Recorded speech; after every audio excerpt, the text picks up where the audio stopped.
Piensa en todo lo que has comido hoy. Pan suave, café caliente, quizás tomate, arroz, algo dulce. Ahora imagina eliminar de tu vida la mitad de esos alimentos, sin papas, sin tomates, sin azúcar refinada, sin café, sin chocolate, sin refrigeración, sin cocina moderna. Pero aquí viene lo sorprendente. Hace 2000 años, millones de personas vivieron toda su vida sin probar ninguno de esos alimentos. Y aún así, desarrollaron una forma de alimentarse sorprendentemente ingeniosa, llena de sabor, llena de tradición, llena de significado espiritual. De hecho, muchos de los alimentos que Jesús comía todavía existen hoy y se siguen preparando casi de la misma forma. Pero hay algo que casi nadie nota. En el mundo bíblico, la comida no era solo comida, era identidad, era cultura, era fe, era supervivencia. Cada ingrediente contaba una historia. Y algunos de esos mensajes han permanecido ocultos durante más de 2000 años. Cuando entiendes qué había realmente en la mesa del mundo bíblico, muchos pasajes empiezan a tener un significado completamente diferente. Y todo comenzaba con algo extremadamente simple: el pan. El pan en tiempos de Jesús no se parecía al que conocemos hoy. Era plano, oscuro, denso, más parecido a una tortilla gruesa que a una baguette. Se preparaba todos los días porque en pocas horas el pan se endurecía como piedra. El proceso comenzaba antes del amanecer. El grano se molía con piedras pesadas. Un trabajo físico intenso que podía tomar hasta 2 horas cada día. El sonido de la piedra girando era parte del paisaje sonoro de cada aldea. Un sonido repetido, día tras día, generación tras generación. Cuando ese sonido desaparecía, significaba que algo no estaba bien. La harina era gruesa, irregular, se mezclaba con agua, sal y a veces aceite de oliva. La masa se pegaba a las paredes calientes de un horno de barro. En pocos minutos, el pan estaba listo, crujiente por fuera, suave por dentro, con un ligero aroma ahumado. Pero existía una diferencia social muy clara. El pan de trigo era más caro. El pan de cebada era el alimento de los pobres. Por eso, cuando la Biblia menciona pan de cebada, está hablando del alimento de la gente común. Pero el pan casi nunca se comía solo. Había un ingrediente que lo acompañaba prácticamente siempre. Un ingrediente tan importante que influía en la economía de toda la región: el aceite de oliva. Si el pan era la base de la alimentación, el aceite era lo que daba sabor a todo.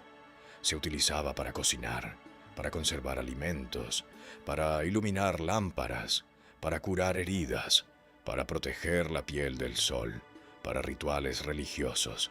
El aceite era alimento, medicina, combustible y símbolo espiritual al mismo tiempo. Los olivos cubrían las colinas de Galilea y Judea, árboles resistentes, capaces de vivir cientos de años. Las aceitunas se trituraban en enormes prensas de piedra. El primer aceite era el más puro, el más claro, el más valioso. Se reservaba para el templo o para ocasiones especiales. Las siguientes prensadas producían aceite más común, el que se utilizaba en la vida diaria. El aceite era tan importante que algunos historiadores lo comparan con el petróleo del mundo antiguo. Quien controlaba el aceite, controlaba el comercio. Pero había otra bebida esencial en la mesa bíblica, una bebida que hoy genera muchas dudas: el vino. Muchas personas creen que el vino bíblico era simplemente jugo de uva, pero no era así. El vino tenía alcohol, sin refrigeración. El jugo de uva comenzaba a fermentar rápidamente. Pero aquí hay un detalle importante. El vino casi siempre se mezclaba con agua.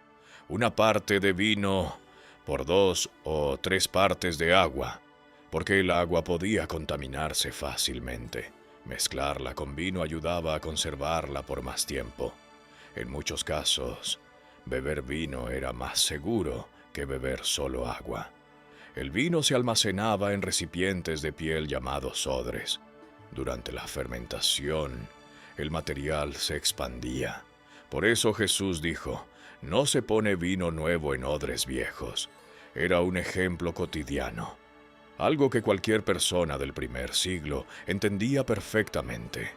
Pero la comida bíblica no solo estaba determinada por los alimentos disponibles, también estaba definida por normas espirituales muy precisas.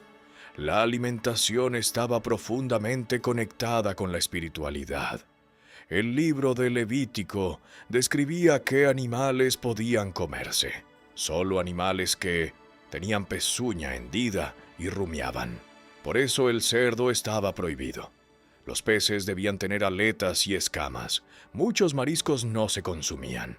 Cada comida era una decisión consciente. Cada alimento era un recordatorio de identidad espiritual. Comer era una forma de diferenciarse de otras culturas.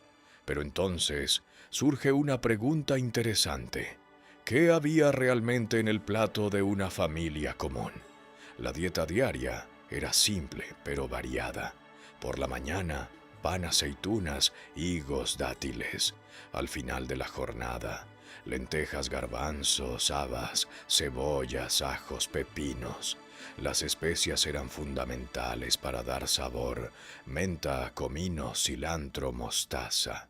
Tomillo, el aroma de cebolla cocinándose en aceite de oliva. Podía sentirse en toda la aldea. La cocina bíblica no era aburrida. Era aromática, intensa, llena de vida. Pero hay algo que muchas personas imaginan incorrectamente. La carne. Sí se comía carne, pero no todos los días. Un animal vivo producía leche, lana, crías. Matarlo significaba perder recursos importantes. Por eso, la carne estaba asociada con celebraciones especiales. El cordero era fundamental durante la Pascua. El pescado era más común, especialmente cerca del mar de Galilea. Pero si no existía el azúcar refinado, ¿de dónde venía el sabor dulce?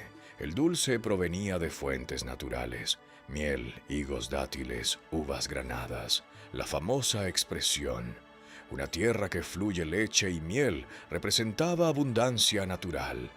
Pero la comida bíblica no solo era diferente por los ingredientes, también por la forma de comer.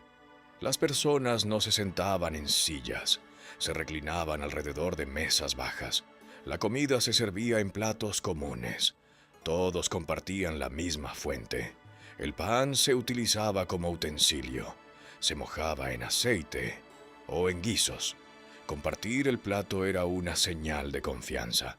Por eso la traición de Judas fue tan impactante. Compartía la mesa con Jesús y había un ingrediente pequeño, pero absolutamente esencial para la civilización: la sal. La sal era extremadamente valiosa. Permitía conservar alimentos durante largos periodos. Sin sal, no existía comercio a larga distancia. Los soldados romanos recibían parte de su pago en sal. De ahí proviene la palabra salario. Cuando Jesús dijo, «Vosotros sois la sal de la tierra», sus oyentes entendían perfectamente el significado. Pero existe una comida específica que tiene un significado aún más profundo: la última cena. La última cena fue una comida de Pascua judía. Cada elemento tenía un significado simbólico. Pan sin levadura, la salida apresurada de Egipto. Hierbas amargas, el sufrimiento de la esclavitud. Vino, la redención. Cordero, el sacrificio. Un gesto cotidiano, transformado en un mensaje espiritual profundo. Hoy tenemos más comida que cualquier generación en la historia. Más opciones, más abundancia, pero muchas veces menos significado. En el mundo bíblico, la mesa era comunidad, la comida era gratitud, compartir pan era compartir vida. La próxima vez que te sientes a comer, Haz una pausa por unos segundos. Observa tu plato. Piensa en todas las personas que hicieron posible ese alimento. Durante miles de años, personas se despertaban antes del amanecer para preparar el pan del día.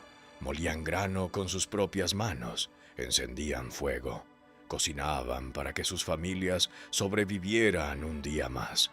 Tal vez el verdadero significado de la comida nunca fue solo alimentarse, sino recordar que nadie vive solo y que compartir el pan siempre ha sido una de las formas más profundas de ser humano. Si este video cambió tu forma de ver la comida y la Biblia, suscríbete al canal, porque entender estos detalles cambia completamente la forma de leer las Escrituras, y todavía queda mucho por descubrir.